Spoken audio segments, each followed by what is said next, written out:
If you can afford to send your kid for an undergraduate outside India, send it. There is no if and but about it. There is no pros and cons to it. And I can tell you where it is from. I think when we talk about education, we think it from a perspective that it's about learning a skill.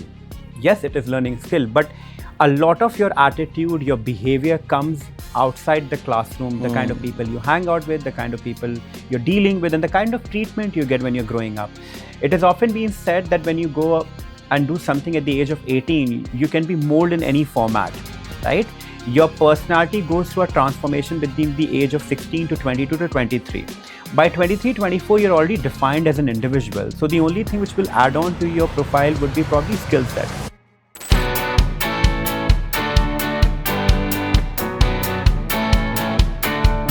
Hi, this is Saurabh, your host of Living Pod, an initiative taken by University Living, which is a student housing managed marketplace. And look, today who we have? None other than Ashish Jaiswar. And as I always do, I don't want to introduce people like him. He has such a, body of work. Let me talking about him. Why don't you talk about yourself and go all in? Blow your own trumpet, whatever you want to. Thank you. Thank you, Saurabh, so much for inviting me here today. It is lovely to be here at the University Living office. By the way, very amazing office and the space and the people. I think you don't talk much about what University of Living is doing. So thank you so much for inviting me because I kind of see the place firsthand. Where do I start? I think, it feels like when you have to talk about yourself, it is very difficult because there's so many things you have done in your life.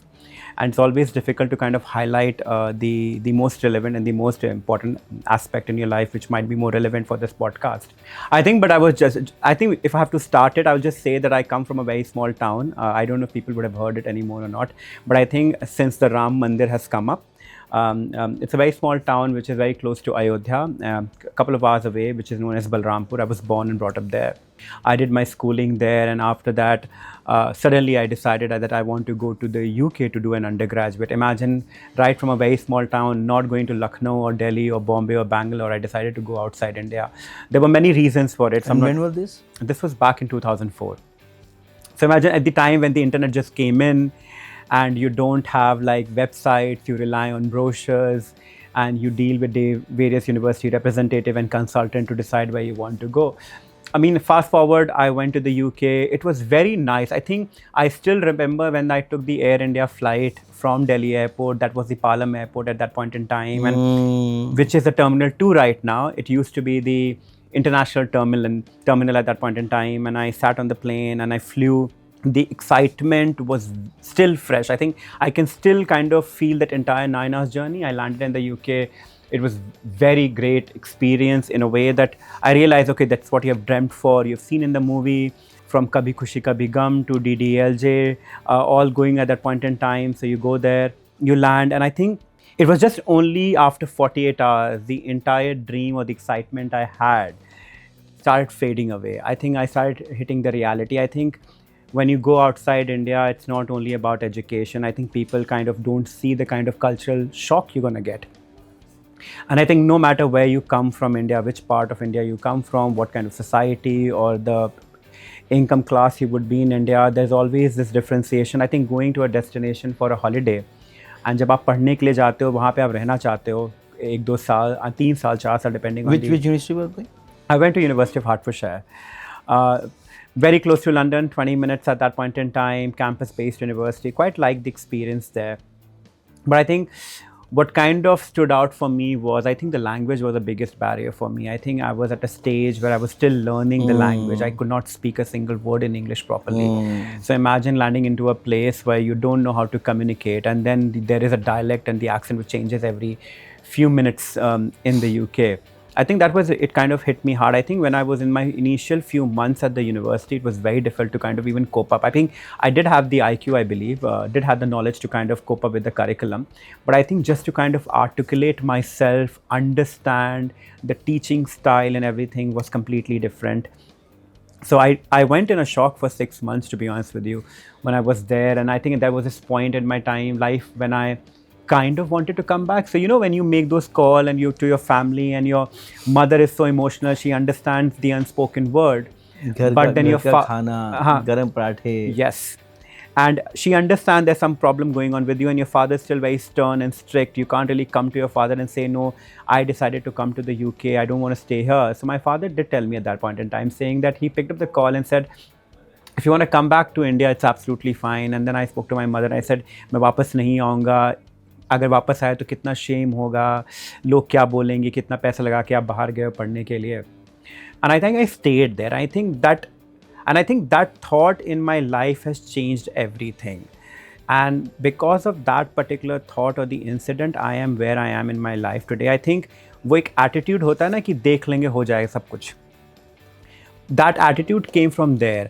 And I think one of my biggest achievement in life is, I think I may have done other things as well, but till date I feel that the ability to command a language is something which is my biggest achievement. I know for a fact that the kind of exposure I got in the UK when I was doing my undergraduate study, I would have gone to the best college in India, but I would have never been able to get kind of exposure to be able to speak in English or kind of think that I'm not less than other people in the class. I think one of the things which also helped me, and I think this is the differentiation comes in, and I always get in a very big pickle because of this when I kind of start differentiating the UK education and Indian education system. I think India you have world-class universities and the education is brilliant, right?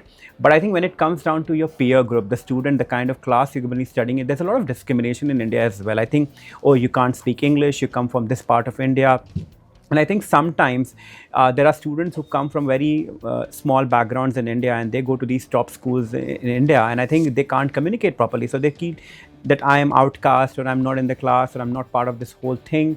मेरे साथ वो UK में नहीं हुआ था. I think I'm fortunate, I'm blessed, and I believe very strongly in this, that I have the best set of friends in my life. Right from my school to my college days, there were people who actually helped me. Like, I remember sitting down for my assignments, and I had my classmates sitting with me. There were 4 of them. They were more worried what I'm writing than in their own assignment. So I think they really helped me with that process in terms of kind of uplifting me and recognizing the fact that I don't come from a country where English is the first language, and I do need that kind of support. I think it helped me a lot. So I think that was my biggest achievement. Until date, I keep saying this. I think everything else after that just kind of fell through. It was all a pieces of big puzzle. So it came together. So I can relate with you so much. You know, I mean, I come from, I won't say a small town, but I come from Meerut. I was studying SSC school, St. Mary's. You know, by virtue of that, you know, my English should be like world class, right? But the fact is, I don't come from a background or a family where English is the first language. Yes. Hence, you know, whatever we've been studying in school, we've always been, you know, you are thinking in Hindi and transforming in English, and due to which you couldn't able to communicate or express yourself. So can't relate to you more than this on this aspect. And same, you know. So I come from Meerut to Delhi, you know, and in Delhi, I went to College of Vocational Studies, universities, you know, Delhi University. So even in spite of getting best of the score and doing a course with economics honors from Delhi University, where people don't get admission, right? Still, if someone will say what you want to change, I would say I don't want to go not to Delhi University, but to any college where you are cramping and throwing, and your skills have not been developed. So this is where I keep saying, whether you go, I mean, we are a business wherein if people go abroad, we'll make money. But I am always very clear. I'm not promoting that go abroad, but I'm saying come out of your comfort zone. अपने घर से बाहर आओ. अगर आप मेरठ में हो, दिल्ली आओ. आप दिल्ली में हो, आप UK जाओ, and develop your life skills. Develop your language or your personality, because eventually it's about, as we were talking, attitude, right? Skills can be learned, but attitude, and you don't build your attitude just by yourself. Yeah. You know, the people you are staying, the people you are interacting, or probably in part of your circle. Coming back to it, you know, so you mentioned you went for undergrad, right? Yesterday I was, sitting with Sachin from ETS, and we come on, you know, so interesting. I was doing interaction with someone who was into English language tests, you know, and here you are talking about English language as a skill, right? And he was in the impression, or he was with the mindset that I will not send my son for undergrad, but for postgrad, and you went for undergrad. So what is your take on going abroad? Undergrad is better or postgrad is better? I think this is the best podcast I've ever had. I think this is a question I was waiting for, and this is something I've been getting asked since the last 14 years because I've done my undergrad. I think The thumb rule is, if you can afford to send your kid for an undergraduate outside India, send it. There is no if and but about it. There is no pros and cons to it. And I can tell you where it is from. I think when we talk about education, we think it from a perspective that it's about learning a skill. Yes, it is learning a skill, but a lot of your attitude, your behavior comes outside the classroom, the kind of people you hang out with, the kind of people you're dealing with, and the kind of treatment you get when you're growing up. It has often been said that when you go up and do something at the age of 18, you can be molded in any format, right? Your personality goes through a transformation between the age of 16 to 22 to 23. By 23, 24, you're already defined as an individual. So the only thing which will add on to your profile would be probably skill set. I think if you take my example, if I would have gone to do an undergrad master's degree in the UK, I would have just barely slogged out of that particular course, because it was not only about learning the whole master's degree, or so not master's degree, it's about what I was studying in the master's degree, but it's also about kind of having the team management, the project leadership style, the communication style, the aptitude or the ability to kind of interact with the rest of the classmates. These are the skill sets or the attitude I'm expected to have at a master's level. Right? At the undergraduate, you are given a bit more flexibility. And I think in a way, even the professors back in the UK, I'm talking about UK in general because I've studied there, they're more kind of open to the idea that you're a youngster, you're going to make a mistake, and they allow you a certain leeway as compared to a master's, where they would expect that you are a master's student, so you're supposed to deliver this. And if you talk about in India as well, I think there's always this saying, I think होता क्या है कि when you are at the bachelor's level, आप उस university में, उस country में 3-4 साल के लिए जा रहे हो, तो you have this time to kind of breathe through it, right? You don't have to kind of have you have time to make mistakes. Yes. And you can kind of make mistakes and learn from it. I think 1 साल के masters में, 2 साल के masters में, you don't have time. And obviously the subject which you're going to be studying, it will have so much of an academic component of it. Your personal life goes for a toss. इसके पीछे कोई reason नहीं. I think if you see, that is why if you look at the schooling system in India as well, I think why do we invest so much in schooling in India? Why we want our kids to go to the best school in India?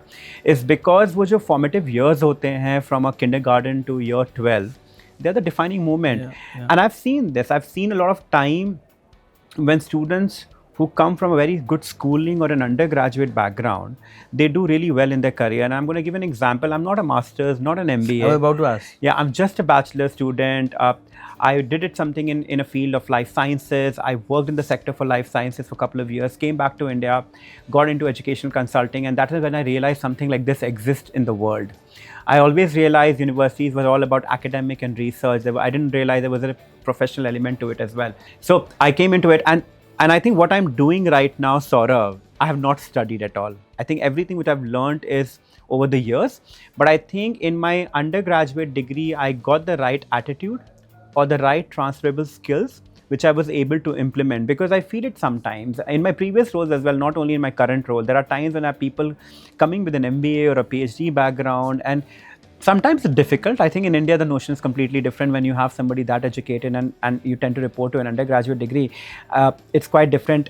Or ek aur cheez, I think during this 14-15 years of my career, I've realized between the need or the want of a degree. So a lot of time you meet students, they say, I want to do an MBA, I want to do a master's.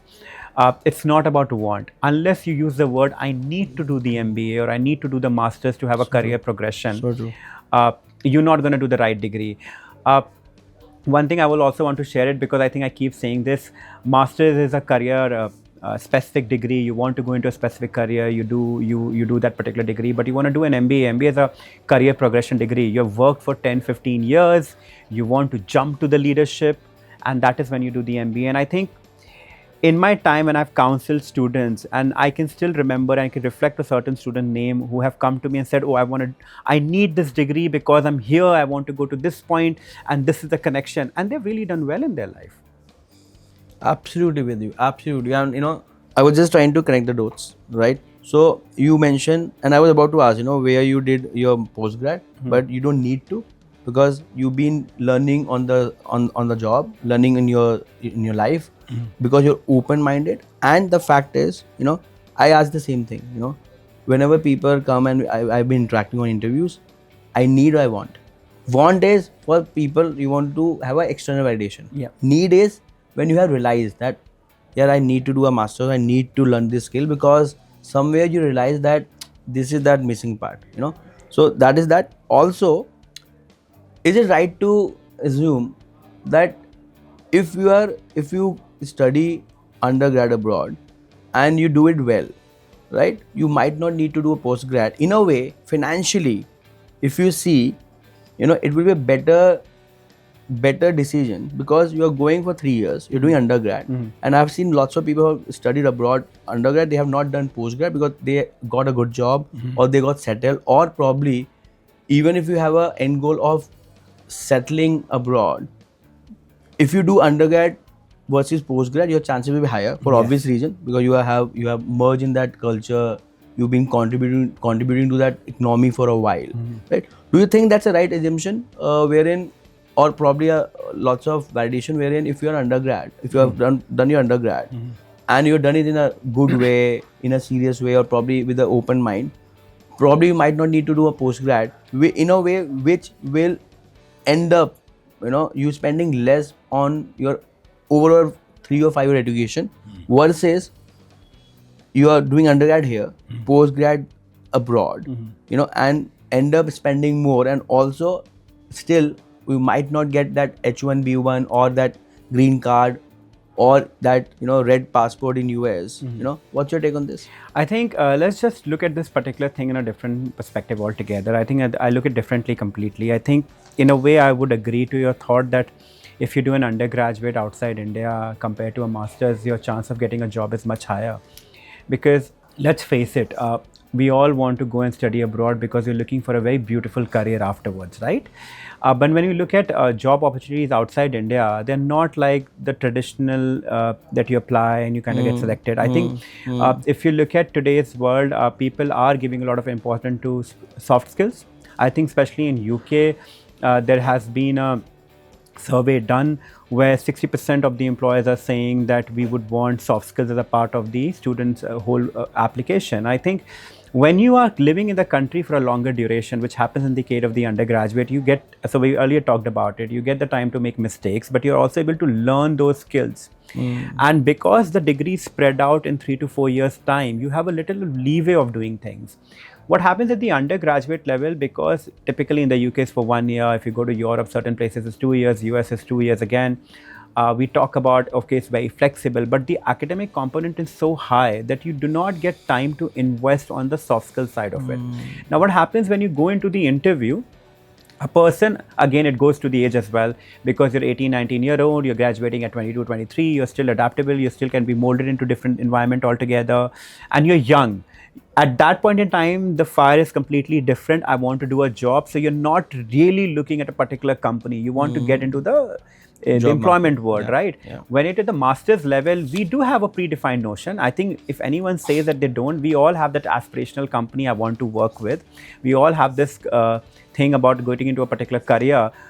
You only make a career shift is because you didn't get the job in that particular field. I think that's a classic example with me as well. When I came back to India, I did wanted to work with one of the biggest FMCGs in India at that point in time. Still, it's one of the biggest FMCGs in India. But obviously, because I had this whole thing and the attitude that, oh, I've come back, I'm one of the overseas return, Yeah. I will get a higher salary, I can do a better job. And then I realized the job market in India is completely different. There are people with better attitude, better skills, and they More have experience. Sorry. More experience. Yes, more experience. And the other thing is also what they've done is, because they've lived in the country for 3-4 years during the education, they've understood this market correctly than you. So I think if you stay longer in the country, your chances of getting a job is higher, not only because you have the skill set in terms of the education, but the soft skills which is required. It's completely different. I think when I was working in the UK after my graduation, and even before in my previous stint, I was in the UK. There were certain things: how to treat a German, how to treat a French, how to treat people from Ireland, and these are very cultural nuances, right? Similarly, these people are taught that how you deal with an Indian in the UK. So, what might be more sensitive thing? How there's a differentiation between a non-veg and a veg and an vegetarian, everything, and different religions and everything. So, I think at a leadership level or so I think the notion has changed in the UK, and I think in Europe as well. And this is the point where I'm trying to kind of make is that companies are very clear that they want the right person with the right attitude. They do not want somebody with the skill set, because they believe if you hire the wrong person with the wrong attitude, you again it's not only going to compromise the company's reputation, the risk and the ethics, and as well, you will spend another 1 year, 2 year to hire the right talent, and your vision and the mission, whatever you have in your 5-year plan, will never be achieved. Why don't you elaborate? Because just for audience and and because it's a candid discussion, there's no, I mean, there are lots of questions, but for me it's a learning session. For me it's catching up with a friend who otherwise we might not meet because of lots of other things, but this is those 1-2 hours when my wastage is to learn, right? So as you were mentioning, and that was really refreshing, right? Like how people abroad, and not necessarily, it might be happening in India also, right? Yeah. Because there are lots of companies like University Living who've been very refreshing. Sorry, but as you were mentioning, that you got a chance to probably hire your boss. Yes. You want to double click on that? Yeah. So it was. I'm not going to tell. And also before that, why don't you tell about a bit more about Reading, your role, and then talk about this? Yeah, absolutely. Yeah, I think I completely forgot that I am also need to talk about Reading. So I work with the university known as the University of Reading, which is based in the southwest of the UK, which is 25 minutes away from central London. It's a QS top 200 university. Currently, we are ranked around 172 in the world in 2025 ranking. We've always been in top 200, and in the UK in various league tables, we are into top 20. I think interesting fact about Reading, it was established as part of the extension of University of Oxford. So our root goes back to 1912 when we were established at University of Oxford Psychology Department. Then we became a full-fledged university in 1926. So in 2026, we'll complete 100 years. It's a beautiful campus around in the city of Reading, where the name comes from it. And it's funny thing. So when you kind of see it, it will go like reading. The name is Reading, but actually the pronunciation is Reading. I'm surely talking to a grammar Nazi. No, you're not. Maybe I am. Maybe you are at a point now. But I think it is. It is. I mean, it's funny, right? When you like, I have my brother and my sisters make fun of me. He's saying a guy who could not even utter a single word in English now is coming back to us and trying to make out fault in our statement. I'm talking to an English gentleman. Maybe in a way. But. So very beautiful university, and I think we have a campus in South Africa, we have a campus in Malaysia as well. I am currently working as a general manager India, leading their strategic initiatives for the India and South Asia region. We have a team, we are all 5 together. So I have another 4 member of staff based in Bangalore. So together, 5 of us, we kind of focus on the whole element of student recruitment from India, but also kind of supporting our alumni, looking after the corporate engagement, and also the transnational education thing in India as well. Yeah. Now coming back to your point in terms of hiring my boss. So in my previous role, there was an opportunity where. Which university was that? I can't name it. That's very. So we don't need to check his LinkedIn. Yeah. Okay. So yeah, it is there on my LinkedIn. So in one of my roles, when I was in the UK, what happened was people. So in the leadership level, there was a vacancy for my boss's role. Not only my boss's role, there are other people as well. So the vacancy was advertised, and I think this is a common practice not only at the university I was working, but I think across the sector, both in the education and in other sectors as well. Whenever you talk about leadership roles hiring, is so they shortlisted 5 people for the interview. They came in for the interview. So like you have this dedicated day when they come for the interview, and they will go through a presentation. So all 5 candidates went through a presentation for 10 minutes, and then there was a question answer round. I think this is one of the places where my university allowed me to kind of sit through that particular interview as well. Right. So we were able to kind of see the presentation, which my boss was kind of presenting it as well. And then it was a very kind of a refreshing idea to understand that I'm able to ask question if I need to. So we were able to ask question as well. And I think the other thing which also the university or the companies do in the UK is once you're done with the interview and the whole panel interaction, they also make you meet with the rest of the team in the UK who will have your direct reporting, who will be your direct reportees as well. Let's say if let's say you were my boss and you come in, you do the presentation, everything, and I am going to be reporting to you. So you will have an opportunity to meet me on the day of the interview. So there's a reason behind it, is to understand the dynamics, maybe to understand if the interview was completely kind of prepared, because whenever you go in a casual setting, you tend to say things which you don't want to say otherwise. So that is one thing to understand, and also give the opportunity to the rest of the team members or the departments to understand, okay, this is the person who might be going to be your boss. How do you feel about it? And I remember going back to and saying that out of the 5 people, there were 3 shortlists, and I said, I understand these are the 1, 2, 3, but I would be more comfortable if you hire the person on number 2 or number 3. And eventually, even though the panel shortlisted the person 1, I think based on the feedback, I think the person on the second number was hired. And I want to kind of say this to you. I think it was a very different approach to the hiring process, but I think it was one of the best decisions they did, because as a person, I knew who was going to be my boss, so I kind of chose my boss. And I think also there was a very smart way of kind of putting you in place. They brought you in. Yeah, they brought you in a way that saying that, okay, if tomorrow something goes wrong, you the one who you chose that person. So yeah, I think it's very refreshing, and I think this is not only, like I said again, not only the education sector, but this is a practice wherever you go in the UK at a senior level. When you have people coming in kind of a director level or roles or something like that, or a VP level, or a, let's say, managing director level role as well, the company will make sure that you meet the people to kind of understand whether this is the culture you want to work in, and also for the people to understand, okay, are you okay with this person heading the company or not? What can be the con or a downside of this approach? I think especially when we talk about from an Indian context, there is a downside to it, because in India, hiring happens in a secrecy manner. There's a lot of secret things happening. Oh, please don't tell anyone. And eventually everyone finds out when you're applying somewhere or the other. But I think India has to still come to the point where they're okay about the hiring process. I think one of the things which I like about UK as a culture in terms of employment is people know that you're aspirational. You're not going to give your life to the company unless there's something motivating for you to stay back. And if you have done a good service and you feel that you want to move out and you speak to your boss are very supportive. I think in India, you can't discuss with your boss and say that I'm not happy with my job and applying somewhere else. Actually, it's both ways, because see, I have seen both sides, right? There were times, I mean, I worked for like 4, 6, 7, 8 years, with banking and all that. And then it's been like 10 years, running a ship. It's both ways, there's no hush-hush about it. And I don't blame I generally hate to use the word employee. I don't know, there's something very off with this word.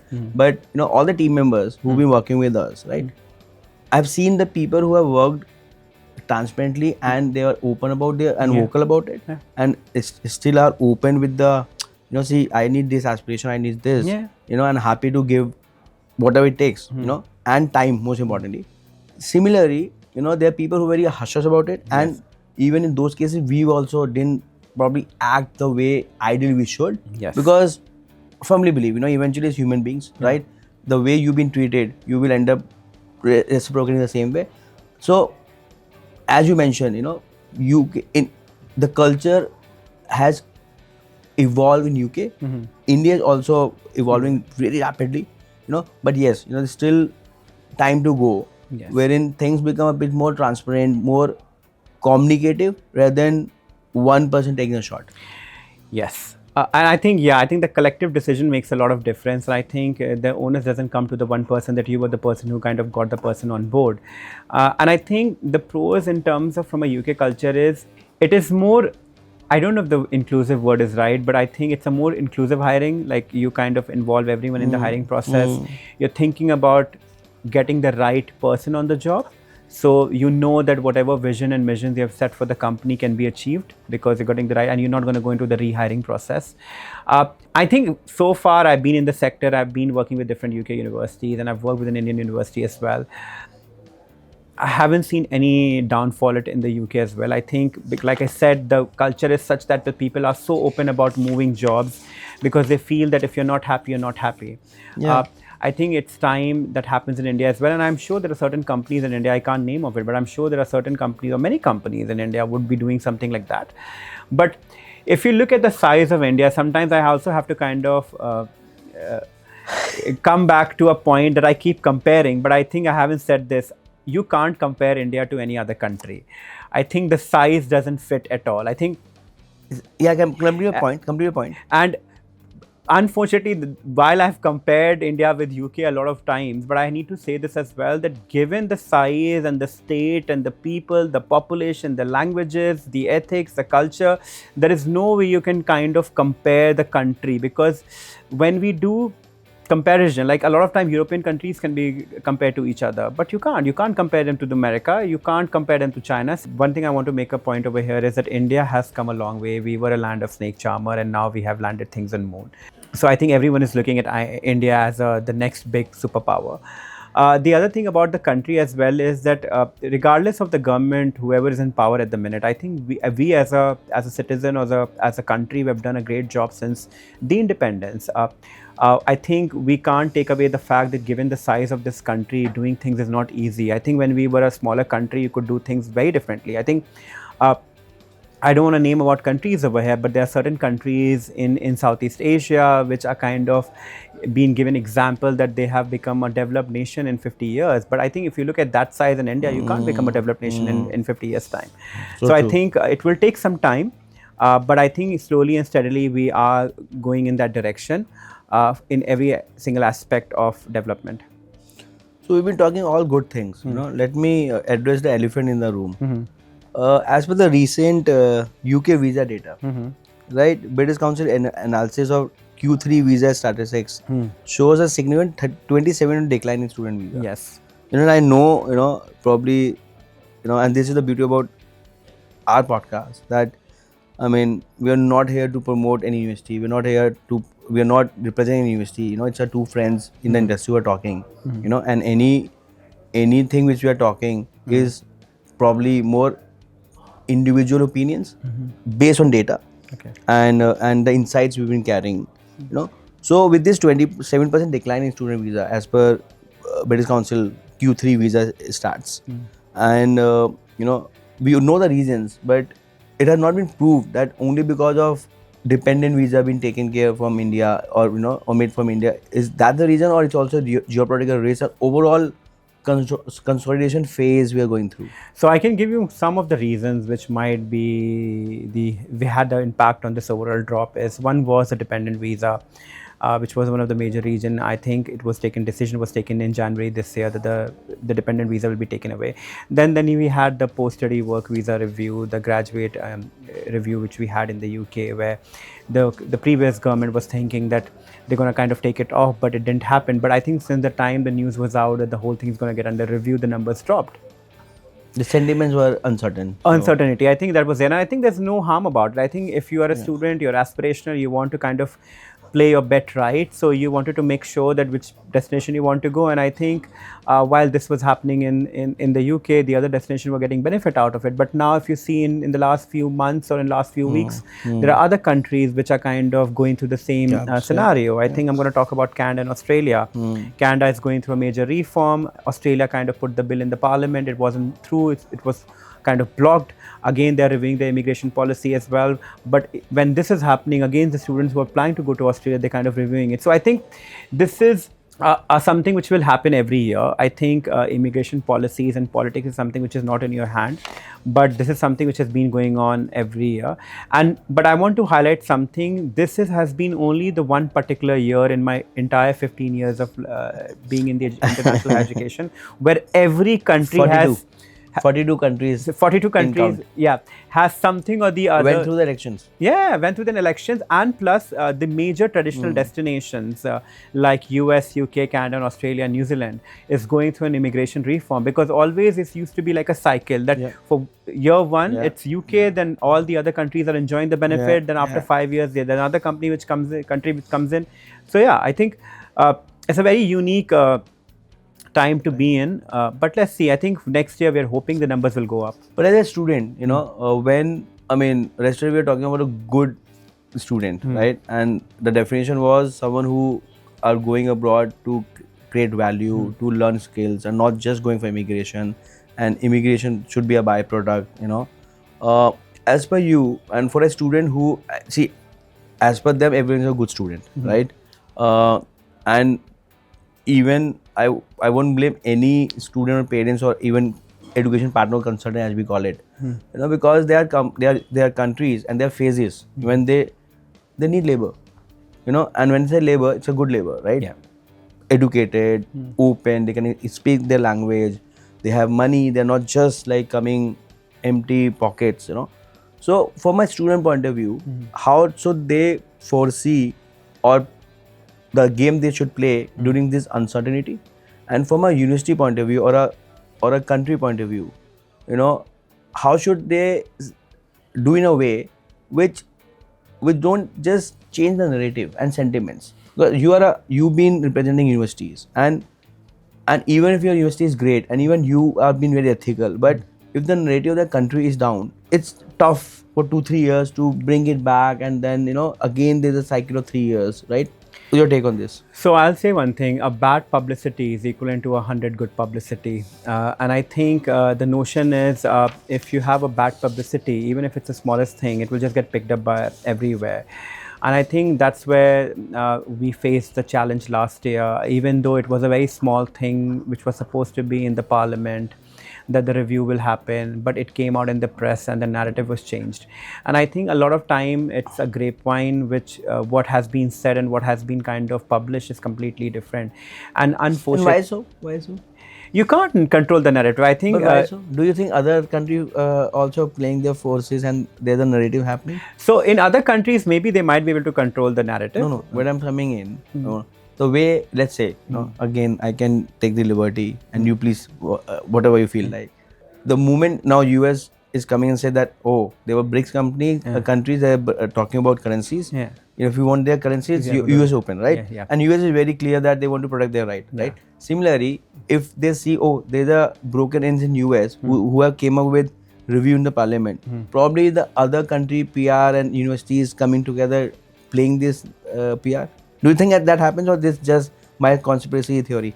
It may be a conspiracy theory. It doesn't work like that. I think in India, I think I can talk about UK specifically. I think there's a very strong notion Indian media has about UK, and I don't know why. Anything which you say in the UK Parliament gets published in the Indian newspaper in seconds. And no matter how much you're trying to spin the story in a positive narrative, I think when this whole thing was happening around the graduate route review, everyone was trying hard to kind of put positive stories out and change the narrative. But it was just the narrative. And I think what happens is, if you want to kind of have a positive narrative, you kind of have to go through different media houses. You even might want to pay for it. But if it's a negative narrative, it comes a front page news. So I think we were kind of caught up in between because of this whole narrative. And I think the other issue which we had was, because we had the election and the outcome was there, we go through in this embargo period kind of thing where we were not able to kind of upload or say any narrative. So I think British Council was also trying very hard about it. But I think it's a lot to do with politics and the press. I think I'm happy that we live in a world or in a country where the politics have the freedom of speech. I do not want to be in a place where they can't say and everything is controlled. But there's always pros and cons for both the thing. Very interesting. You played safe, which I don't blame, but we'll talk this post the discussion. Coming back on your role, as you just joined as a general manager of Reading, and Reading has always been known for fostering innovation and global education, and the curriculum, the rankings, it's in London, it's still not in London. There's the advantage of a more suitable living expenses, accommodation, I would say, right? So tell me more about Reading and your role, and what are your future plans? Also, you mentioned you have 5 and 4 in Bangalore. Yes. That's again very different, because if you are here, your team generally should be around here. No, so technically speaking, I am in Bangalore. So I kind of travel back and forth for work. So I am based in Bangalore with them. Okay. I think I moved there in February. So I didn't know this. Sorry? I didn't know this. So yeah, so I think, but given a kind of job, Saurabh, you'd never know when somebody is where, because you're always on the motion. I think we should not have an address, we should have a postcode, I guess, because it's very difficult, because you will never find us on the home address, you will probably find us in a hotel. I guess we should all come together and buy a jet. Absolutely. because I we're think, all living out of suitcase. yes, but I Right? think it will be Rather too than having a expensive. house in Delhi or Mumbai, let's have a jet in the air. Yeah. All our clothes can be there. Yeah. And then this job will be more fancy. Yes, I think because you only go for home for a change of clothes, Yeah, and that's yeah. what it is. So yeah, so the team is there. So we kind of all travel. I think the idea was to have everyone in the same place to have that kind of team bonding, and I think we have that in place. With Reading, we are kind of looking at India as a destination not only for prospective students, enrollments and stuff like that, because we've got a lot of students coming from this area, but I think we are also looking in terms of how we can engage with this kind of region more. So apart from our traditional student recruitment support, we're also looking at alumni engagement. We have some excellent alumni in India. And then we're also looking at some kind of corporate tie-ups. We're also looking at to partner with universities in offering different dual degree programs or double degree as part of the national education policy. So that is happening as well. In fact, we have worked with a couple of Indian institutions. We are in the process of formalizing agreements. And I think in India is going to grow. I think if you look at the stats, the data and everything until 2025, 2035, this is a region where you need to be. And you never know. I don't think we have any plans to be big in India. But I would love to have one day a more significant presence of Reading in India without naming anything to do with branch campus or an extension. But yeah, would be nice that few years or maybe 5, 6, 7 years down the line, whenever the time is right, that we have something more substantial. But it all depends how you engage with this market.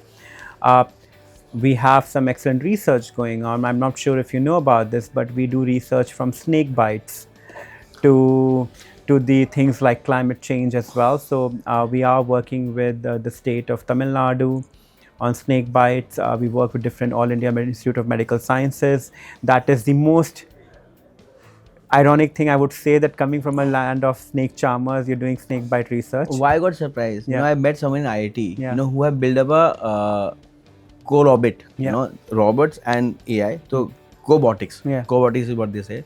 For someone to, to predict snakes in their building. Yeah. And those robots will, whenever the calamity happen or the, let's say, a building fall due to rains,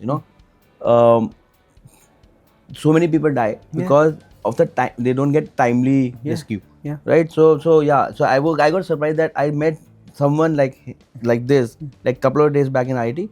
And you're talking about snake bites. Please continue. So yeah, and then we do also research in climate as well. So we work with IMD in India, Delhi, IIT Delhi and IIT Bombay as well. So we're looking at monsoon, the changing trends, and how you see these cyclones coming in Chennai every now and then towards the end of the year. So this is just a range of kind of research we do in India. So I think it's, as an institution, it's not only about kind of looking at recruitment, but how much you can contribute. And what we have realized over the years is that there is some very impressive minds in India who can actually kind of help you to change the world or solve the problems of world. So Reading is looking to collaborate with these minds and kind of contributes towards the overall development of the world or the planet. Amazing. If you don't mind, and you can skip this, you were talking about Reading as a subsidiary. Are you okay sharing this? Because Yeah, absolutely. As someone who been very curious, and I'm outsider, I'm not educator, I'm not into recruitment, I'm totally outsider. Yeah. So any new model or any new thing which fancy my mind, I get very curious. So the moment you mention about like subsidiary, and then they're always market entries and suppliers, and then they are independent counselors. Yeah. Why don't you go deep on this? University of Reading has a very unique setup in India. It's one of the few UK universities which has its own subsidiary in India. So we established a subsidiary last year in September, and we became operational in February this year. This is a very new format for a university to kind of enter the market. Typically in India, you see these foreign universities coming in through a market entry provider or supplier, where they kind of hire a third party to hire a staff, and they do the recruitment side of it. And then there has been a provision of hiring individual people as a consultant, but there has been many risks around it. Not only about losing an independent consultant whenever they want to leave, they can leave, or even working with the supplier, there are certain permanent establishment risks. The setup which we have in India kind of help us to kind of navigate away in terms of the taxation and the permanent establishment risk in India. It's a very unique way of working. Initially, to be honest with you, I was quite surprised when this was happening, but now I understand the depth and the reasoning for it to have in place. We have consultant, one of the big fours in India, not in India, in the UK, and they kind of suggested us a different model. I think I'm very quite impressed with the leadership of University of Reading that they decided to go through this path in India. You mentioned permanent establishment risk. What is that? So permanent establishment risk is a kind of an issue or not a legal structure. I think I don't know the right word for it, but it is a legal complexity which kind of, if an institution is operating in India and they kind of, through their operations, if it can be kind of established that they have a permanent presence in India, then they are liable to kind of pay taxes on the revenue generated from this country, which is, so currently the tax would be around 40% on the entire revenue which you generate each year. It's a significant chunk, right? And that is why you have different players, different models in India to kind of avoid it. But obviously, the way the education system is changing in India with the new education policy coming in to picture, different regulation and bills passing through, University Grants Commission getting more active, or AICT getting more active, or Association of Indian Universities getting more active, or the government getting more active. They are kind of looking at this overall model of overseas education in India. So any university which is now operating in India should be careful, because I feel in the next 4, 5 years or 6 years, things will be very difficult if you're not following the laws of the land. If you take my example, I've worked with different universities through different models. You mentioned you have worked with Indian University. Yes, So I've worked. also, when I was, like you were telling, I'm sorry I'm interrupting again. 2004, you did your undergrad. Yeah. That means 2007. Yeah. And you mentioned you are in part of this industry for 14 years. Yes. So where were those 3 years? I was Where were in you the away? UK. I was in the UK. I was doing I graduated, then I was working in the UK. I was doing my job in the life sciences sector. And suddenly my mother one day called me up that you had all the fun in your life. Now it's time to pack your bag and come to the motherland. Believe me, that was the hardest decision in my life to take. But I think I'm very glad that I made that move. I think India is a better place to be. It's growing, it has changed, it has a lot of opportunities. So I think India is not what it used to be 20 years back, and I only hope in the next coming 20 years it's going to be another beautiful destination to be at. Tell me more of your family. You're not married. I am married. Okay. No, I'm married. Why I feel that your family or your wife is very supportive, and because whenever I meet, you're always talking about work, aspiration, next big thing. I think it has come to do with the way, the kind of family I've grown in. I think my mother has been my parents are no more in this world, but I think my mother and my father have taught me one thing very clearly, that you need to have a very strong work ethics and integrity at work. You need to do something which has an impact. It doesn't have to be massive. It can be small as well. So you don't have to really compete and kind of compare yourself. They always say that in order to be successful in life, you need to be happy with your career and you need to be content with it. And you always need to keep thriving to do better and thinking, what is the next step I'm going to take? Because if you start living a very monotonous life, you will get bored out of it and it will have an impact.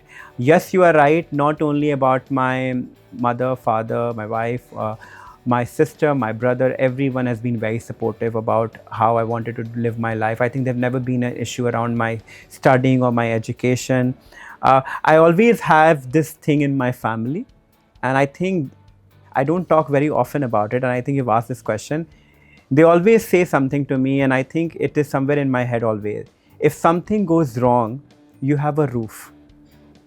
So you can come back and you can relax. You don't have to stress that if you don't have a job, if you do something wrong, you have nowhere to go. And I think that sense of security has always been with me and has able to give me that confidence that I can do whatever I want in life. Because a lot of time you are under a constant pressure, stress, or you're in fear that if something goes wrong, where do I go back?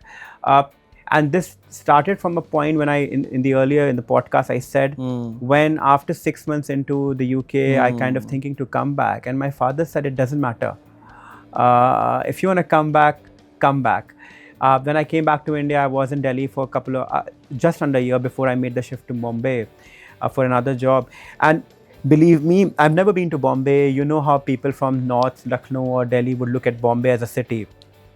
And I was talking to a lot of people, and everyone said to me, okay, Bombay might not be the right place for you. And the only person in my life at that point in time was my father. He said, अगर नहीं हुआ तो क्या होगा, वापस आ जाना, at least regret तो नहीं रहेगा कि try नहीं किया. And I think it stayed back to me, and I think ये जो एक sense of support होता है ना, जो unspoken होता है, जिसमें you don't have to kind of say things that I support you, but you kind of do things, it makes and breaks a person's career. And because I had that support, I feel very blessed. And I think when I think about it in a way, because the kind of things I've done in my life, I've made changes, I've made significant changes. Like people always think that why are you changing job, why are you changing countries, why are you changing cities, and I'm very confident about it. I always feel like nahi hoga to kya hua, we'll find something else. Can't agree more. Again, when I'm listening to you, my story is going back, because when I was a banker, I called up. In fact, in my life, in my family, there was no one who have even worked. They were all solopreneurs, entrepreneurs, SMEs, their own proprietary businesses. And when I did my masters, or my undergrad, because I came to Delhi, so I was very clear. At least mom made me very clear that, see, if you want to do masters, then जो घर की दुकान है वो बड़ा भाई बैठेगा, and you are on your own. And my brother was very clear, no, I want to take care of my family business. And in my first job as a banker, and in banking, in India, banking is selling, right? And now I can sell, I can be very easy as a front end, but those days when I used to stammer, when I used to English बोलना नहीं आती थी, अभी भी नहीं आती, तो जब बॉस गाली सुनाता था, और लिटरली बैंकिंग में मैं तो सुनी है गाली, and so many days when I called up, mummy नहीं हो रहा, एंड मॉम वाज वापस आ जा, तो क्या हो गया, and I thank her and my self so much that if I would have gone back, definitely I would not be doing this, right? But that sense, yeah, there's a fallback option, due to which you're not, you save to do anything, everything, and maintain your dignity as well as your self-respect, right? So true, so true, and it's for lots of people. Another point I would like to make here, that people say, I'm a self-made guy. No one is self-made. No one is self-made. It's the support system. If my wife don't support me, definitely I will not be bringing my best to work. If my parents have not supported me with my master's fees or my first flat I bought, and I was very clear, when you're young, or we take the home loan, we do this, that, aapki ज़रूरत हम कर लेंगे, and that day I still remember my parents coming and say, जब कमाएगा ना, EMI हमें दे देना, yes, so no one is self-made, and it's all the support system. It is, I think, and that is where the more I grow wiser with time, not older with time, Yes. but wiser with time, I've realized one thing. There are two things which is very important in your personal life. One is family, okay, and second is the kind of people who you are friends with. Very important.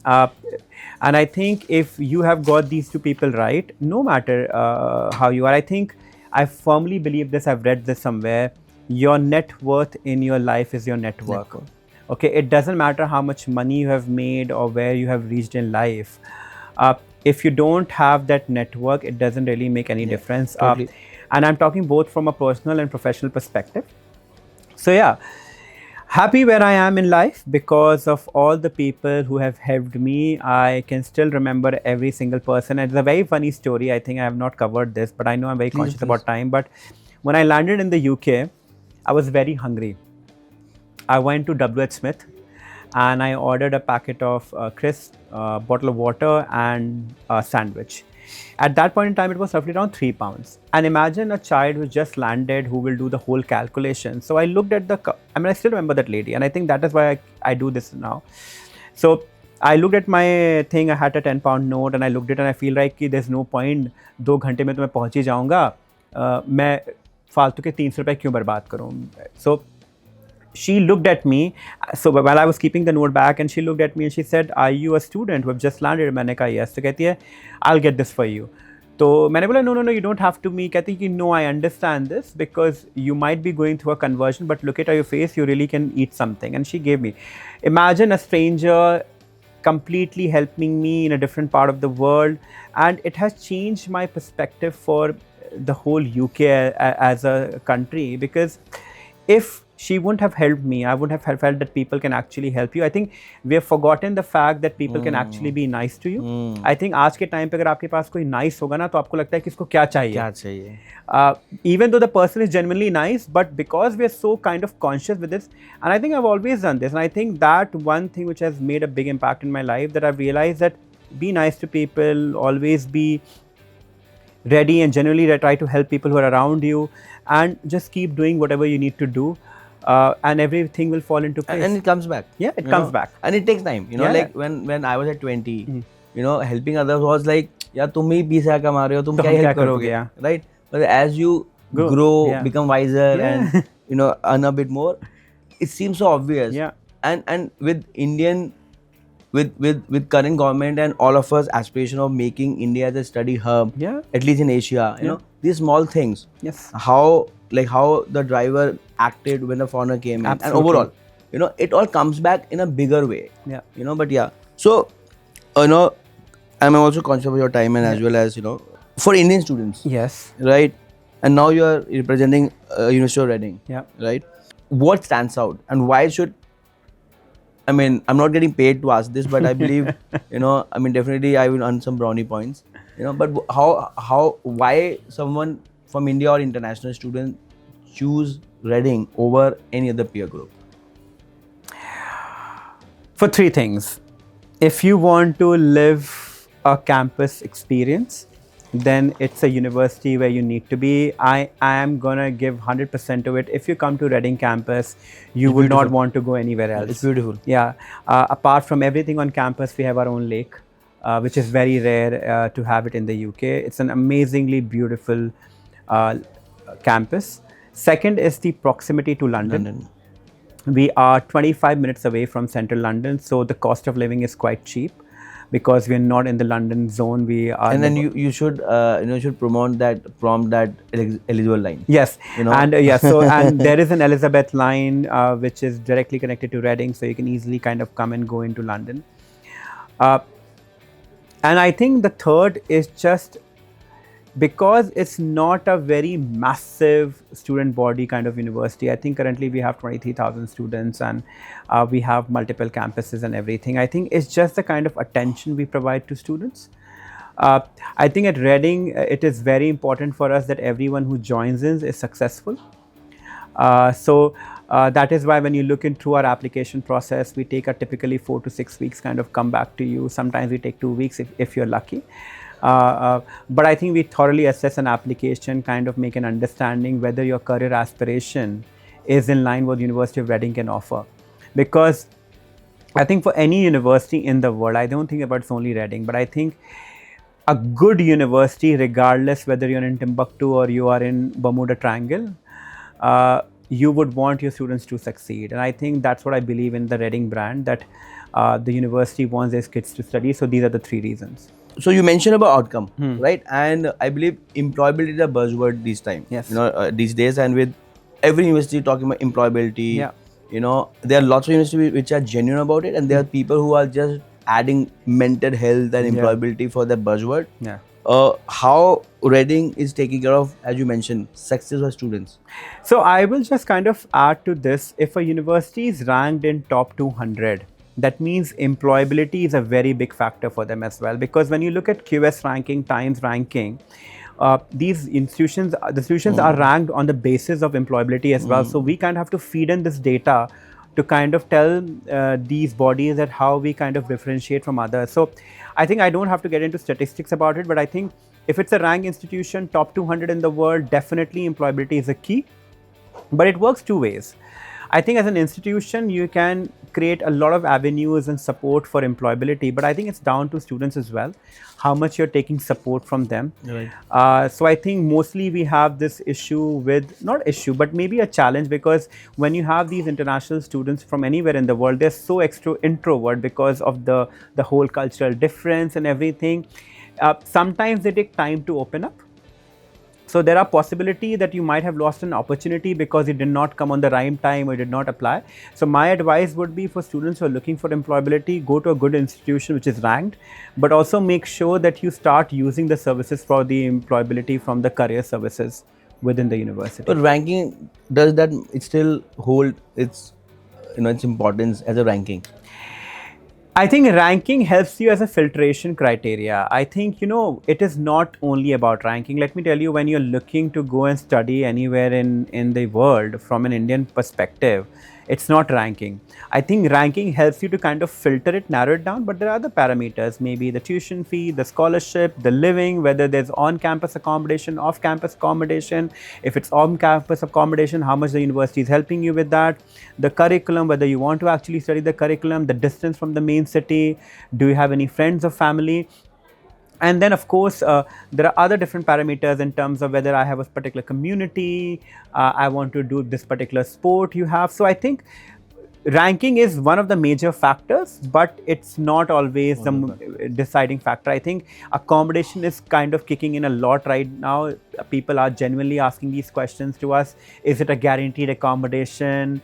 If it's outside, where can we live? So yes, I think it's a major factor now as well. Thank you for mentioning accommodation. I forgot. I forgot I work for a company who did accommodation, and I mean, this is a liberty and a luxury wherein I'm not doing for Western interest, but yes, as you mentioned, accommodation. Yeah. Thank you for asking. Most welcome.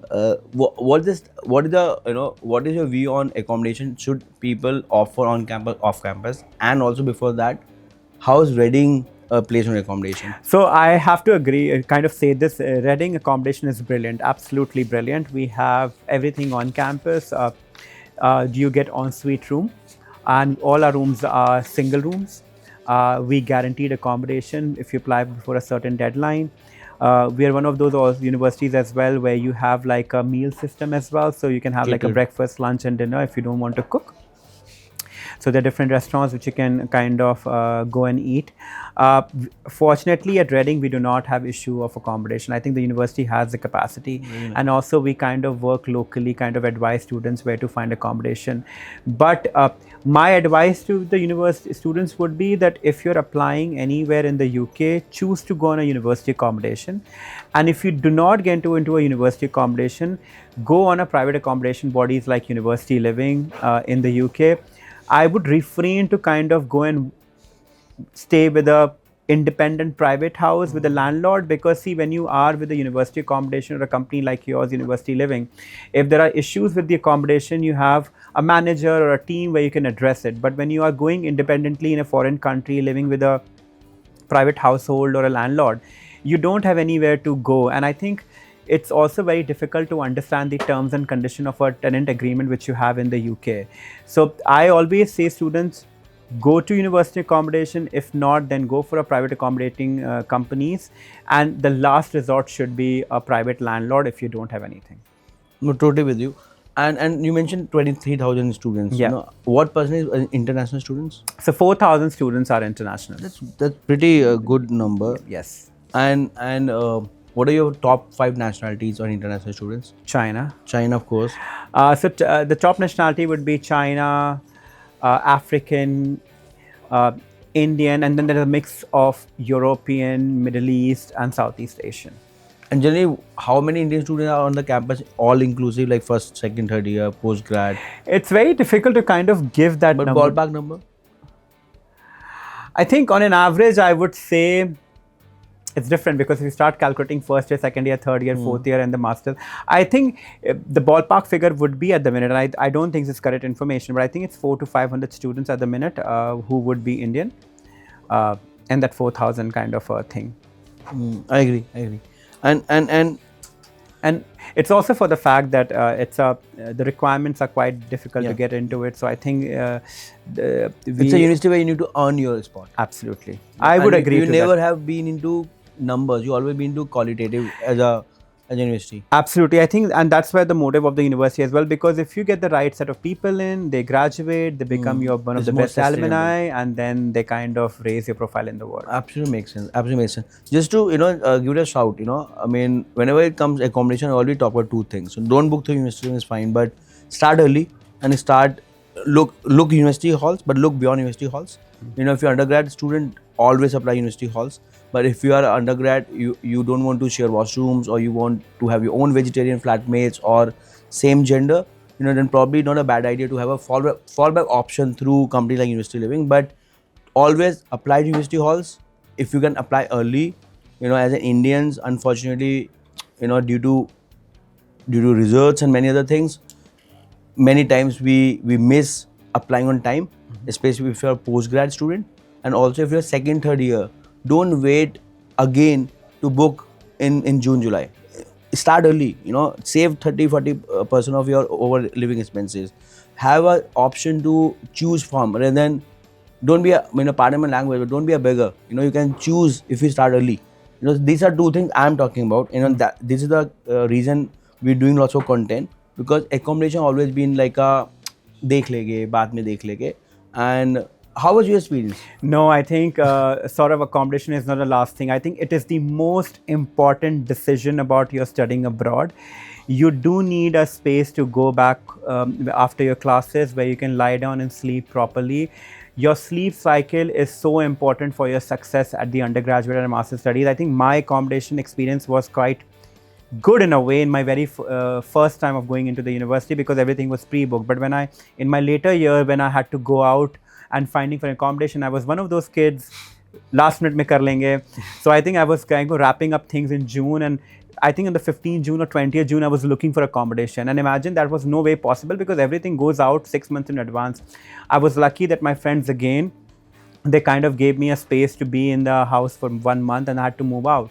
But I think it is not a last minute decision. I think you can check everything, safety, security, whatever you want to talk about as an institution or a city where you're going to be going into it.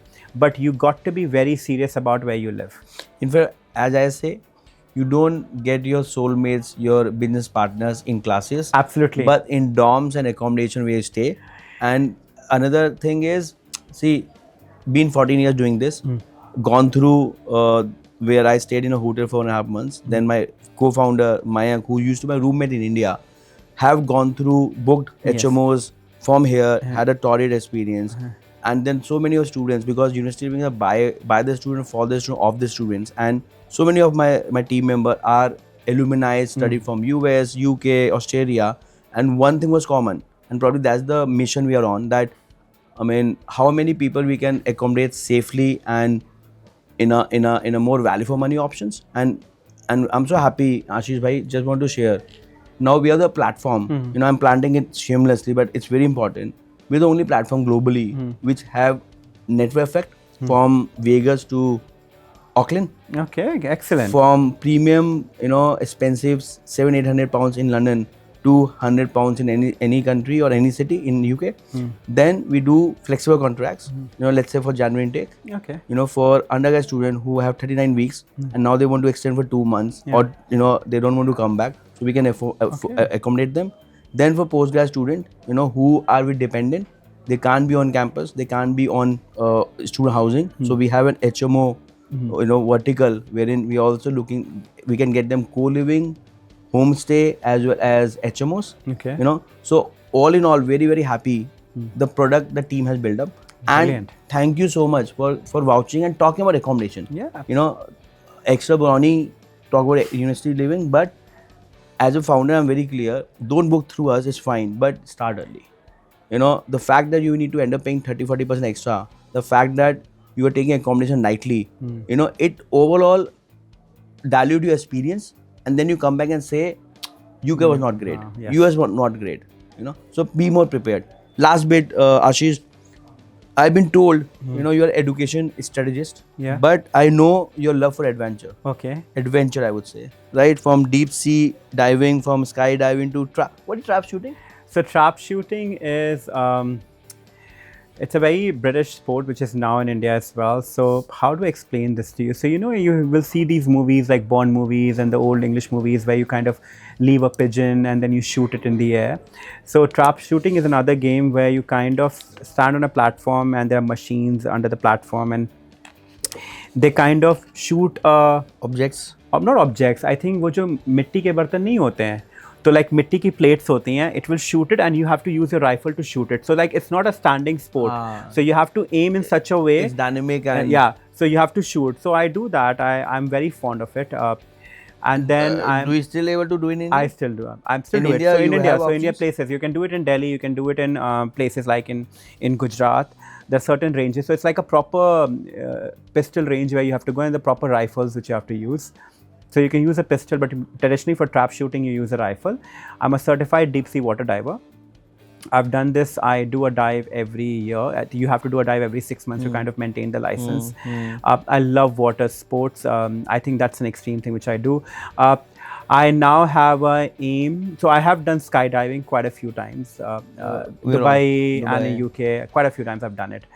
Uh, but this is one thing which I want to take professionally as well. So I want to kind of go at some point and do a proper license in that. And the other thing which I've recently developed in the last 1.5 years is surfing. So surfing is something I want to do. So you can see I like all the extreme sports. I think it's not because it kind of gives me excitement, but I think the kind of adrenaline rush you get, and I think the ability, I think it gives me to kind of, it is one, I think it's very funny to kind of say this, but when I actually jump and when the parachute, so once the parachute is open, then I'm thinking about the strategy, what I want to do next. It's like my meditation. You get in the flow. Yes. So yeah, absolutely. I've been doing this for a very long time. And any water activity, I think you probably name it, I would have done it. I guess either you got my questions or you read my mind. I was about to ask, how does this activity influence your professional mindset and approach to risk taking?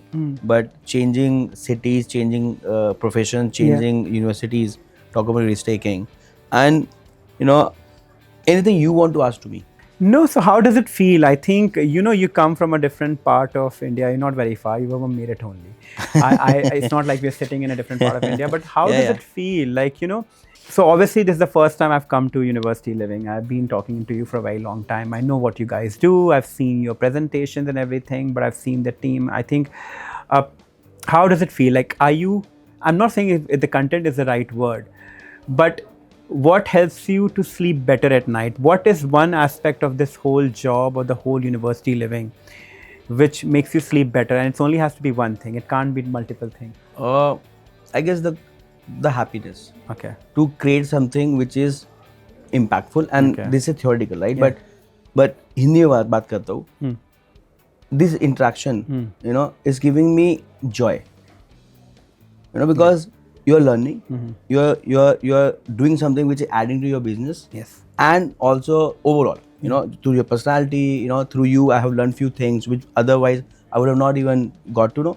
So the overall, I'm very happy that we are a part of a ecosystem where I have access to technology.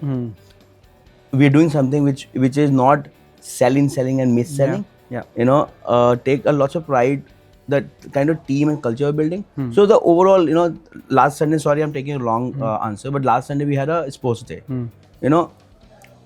Last time I had a sports day, and I'm getting a bit emotional, was when I was in class 12. Yeah. And the kind of happiness, You see it. when I was on the ground, and when you are responsible, or at least you have some role to play. It's magical. It is. It's magical. And I don't like to sleep more. So I'm also blessed that whatever time I sleep, 4 or 5 hours, I sleep like a baby. My God, I think I'm one of those people. I need a 7 to 8 hours sleep. Which is good. Sleep is so important. I'm not vouching that you don't And sleep. I think the only problem I have, I'm such a light sleeper. If you drop a pin, I'll get up. So it is not very helpful. So you become an English gentleman, no? No. And even when I was talking to you, so there's another, not that I'm trying to, like all the good thing you have said, but when I was talking, so you have a right balance of you're not become very English. You understand the nuances, how Indian and international students and on the ground काम कैसे होता है. You maintain that balance that you're not touch me not. Yes. Where lots of people become when they go spend some time in different countries, and you're not losing your your Indianness. But can I tell you one thing? I know this is a completely different topic, but there was a point when I lost it. There was a point when I graduated, and I think I was kind of in two different cultures, and I kind of was not able to understand where do I belong. But I think there was a sense which was brought into my family. I think the whole was very strong, and I think I realized, I think, you know what?